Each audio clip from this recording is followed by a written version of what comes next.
咁多位中意食榴蓮嘅朋友，你哋平時去超市或者街市買榴蓮，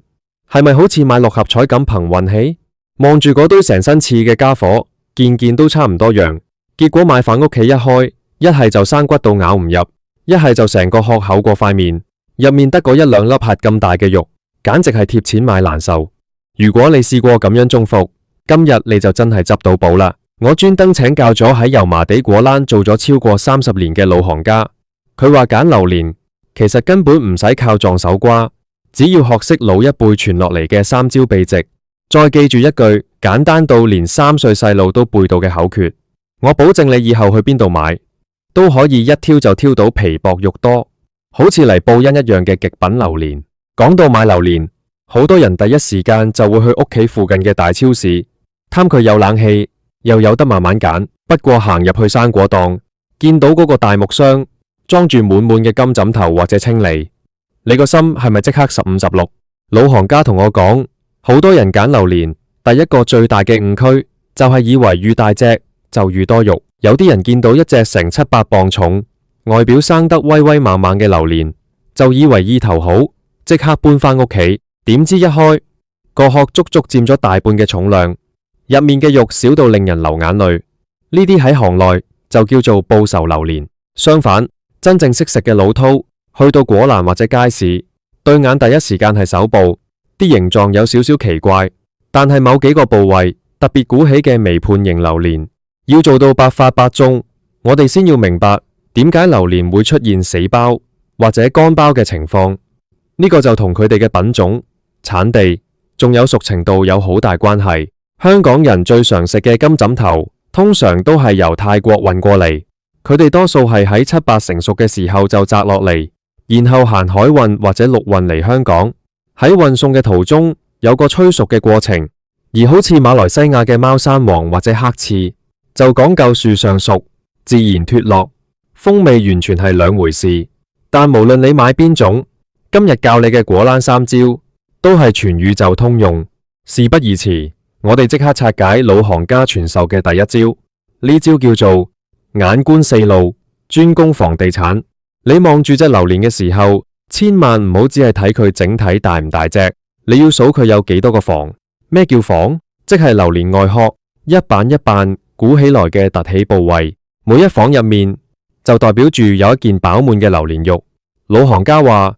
一隻高質素、出肉率高達4成以上嘅報恩榴蓮，外形通常都係比較圓潤，或者好似一個長形嘅水梨咁。你圍住佢轉一圈，如果見到佢足足有5個甚至6個好明顯拱起嘅山丘，咁就代表呢隻榴蓮係5房齊全或者6大順。如果隻榴蓮生得好似個三角形，或者其中一面扁晒落去，咁就千萬唔好要，因為扁咗嗰一面肯定係空房，入面一粒肉都唔會有。買佢等於白白送錢俾開生果檔嘅老細。跟住落嚟第2招就要動用你嘅手指，呢招叫強夾刺尖，測試熟度。好多人買榴蓮驚扎手，掂都唔敢掂，其實咁樣係好難買到好嘢嘅。行家教路，你可以校2條相鄰生得比較近嘅刺，用你嘅手指公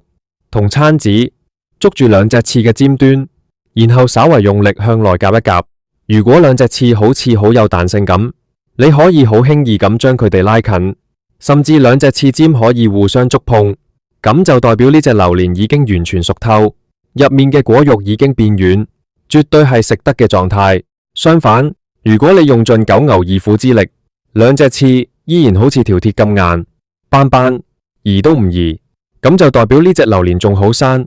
起碼要放多3、4日，甚至可能因為太早摘落嚟而變成永遠唔會熟嘅死包。不過大家去超市試呢招嘅時候，記得要溫柔少少，唔好夾到啲刺斷晒。如果唔係，超市經理可能會行過來叫你買晒佢。第3招就更加好玩，需要你執起隻榴蓮嚟聽下聲。呢招叫做聽音辨肉，尋找空隙。當你嚟到一隻外形好圓、啲刺又夾得動嘅榴蓮之後，你就用手拎住佢個果柄，將成隻榴蓮抽起，然後放喺耳仔邊，輕輕力上下搖晃幾下。呢個時候你要好留心去聽。如果一隻榴蓮已經熟咗，佢入面嘅果肉就會同個外殼自然分離。當你搖晃佢嘅時候，你會聽到入面傳來好微弱、好沉悶嘅咚咚聲或者啪啪聲，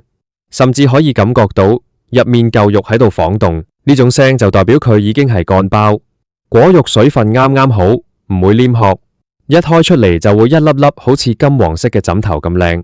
如果你搖嘅時候發現一啲聲都冇，成隻嘢實的的咁就大鑊啦。呢隻榴蓮一係就未熟，一係入面就係水汪汪嘅水包，食落去淡茂茂，完全無榴蓮應該有嘅濃郁甘甜。講完呢3招，大家係咪覺得好似有少少複雜呢？唔緊要，果欄老行家為咗方便大家記憶，特登將呢3個步驟編製咗一句8個字嘅口訣。你只要去到超市或者街市，喺個心入面默念呢句口訣，跟住嚟做，就一定唔會買錯。呢句口訣就係一看板數，二夾刺尖。好簡單係咪？我再重複多次，記住啦，係一看板數，二夾刺尖。只要板數夠多，刺尖夠遠，再加埋搖落有聲，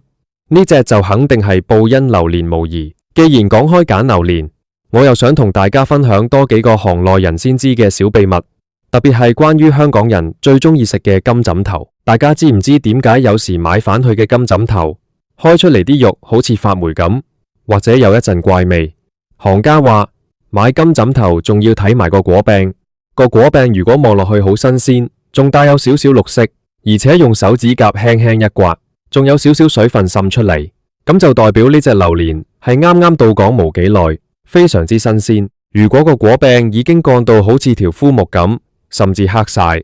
咁即係話呢隻榴蓮已經喺冷庫或者生果檔放咗好耐，入面隨時已經變壞或者過熟。另外，好多人以為榴蓮一定要揀裂開口嘅先算熟，其實呢個係大錯特錯。老行家話，超市好多時見到裂開晒口嘅榴蓮，其實係因為太熟或者放得太耐而自然爆開。呢種裂開口嘅榴蓮雖然好似好吸引，但其實非常之唔衛生，因為香港天氣咁潮濕，條街又有咁多塵埃同細菌，個殼一裂開，外面嘅污糟嘢就會直接污染晒入面嘅果肉，而且裂咗口嘅榴蓮，佢嘅香味已經完全散發晒出嚟，入面嘅果肉好容易會吸入空氣中嘅水分，令到原本濃郁嘅味道變淡，甚至會有一股好似火酒咁嘅發酵酸味。所以真正識食嘅人一定會揀一隻接近熟透，但外殼依然緊閉嘅榴蓮，買返屋企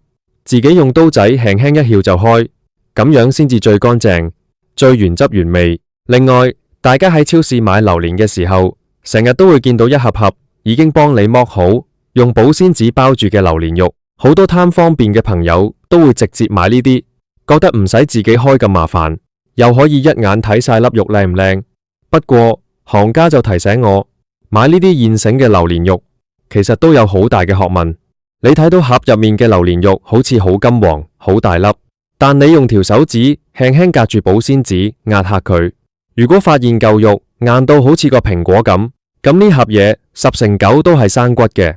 如果一壓落去，成嚿肉好似爛泥咁陷落去，保鮮紙上面仲有好多道汗水，咁呢盒榴蓮肉可能已經擺咗好耐，食落去隨時會肚痛。所以如果可以嘅話，最好都係買成隻返屋企自己開，一來有成功感，二來啲肉喺個殼入面受到最好嘅保護，風味一定係最好嘅。講到呢度，可能有人會問，咁買返去嘅榴蓮如果真係未夠熟，應該點樣處理呢？千祈唔好夾硬用刀切開佢啊！如果你切開咗，發現佢係生嘅，隻榴蓮就基本上報廢咗。